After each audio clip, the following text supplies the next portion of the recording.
যতদূর চোখ যায় শুধু ধোঁয়া আর আগুনের লেলিহান, যেন চলছে পৃথিবীর বুক। আগুন নেভাতে আসছে একের পর এক দমকল বাহিনীর গাড়ি, আকাশ থেকে পানি ছিটানো হচ্ছে হেলিকপ্টারেও। যুক্তরাষ্ট্রের নিউ ইয়র্ক ও নিউ জার্সির বনাঞ্চলের পরিস্থিতি এখন ভয়াবহ। এরই মধ্যে আগুনে পুড়েছে গাছপালা, পশু পাখি, ব্যাপক ক্ষতি হয়েছে আবাদি জমির।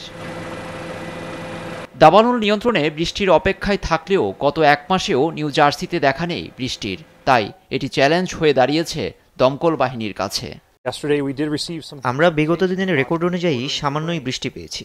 এত আগুন ও খরার মধ্যে একদিনের বৃষ্টি যথেষ্ট নয়। এটি আগুনের পরিমাণ স্বল্প পরিমাণে কমিয়েছে। পরিস্থিতি মোকাবেলা করার জন্য আমাদের জন্য বিরাট চ্যালেঞ্জ। একদিকে উত্তরের প্রবল বাতাসে নিউ জার্সির সীমান্ত থেকে নিউ ইয়র্ক সীমান্ত ছড়িয়ে পড়েছে আগুন। বাতাসের চাপ সামনে আরও বাড়ার শঙ্কা প্রকাশ করেছে মার্কিন আবহাওয়া দপ্তর। আজকের পশ্চিমা বাতাস আগুন নিউ ইয়র্কের দিকে ঠেলে দিচ্ছে।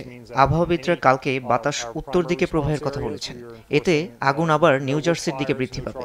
আগুন নিয়ন্ত্রণ করার জন্য আমরা বেশ কয়েকটি পদক্ষেপ গ্রহণ করেছি।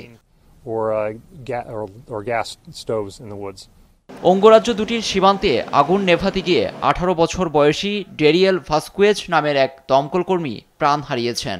শনিবার গাছ চাপা পড়ে তার মৃত্যু হয়।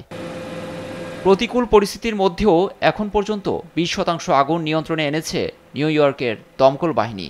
এরই মধ্যে নিউ জার্সির উত্তর ও দক্ষিণাঞ্চলকে ভয়াবহ দুর্যোগপূর্ণ রাজ্য হিসেবে ঘোষণা করেছে প্রশাসন। নিউজ ডেস্ক, দেশ টিভি।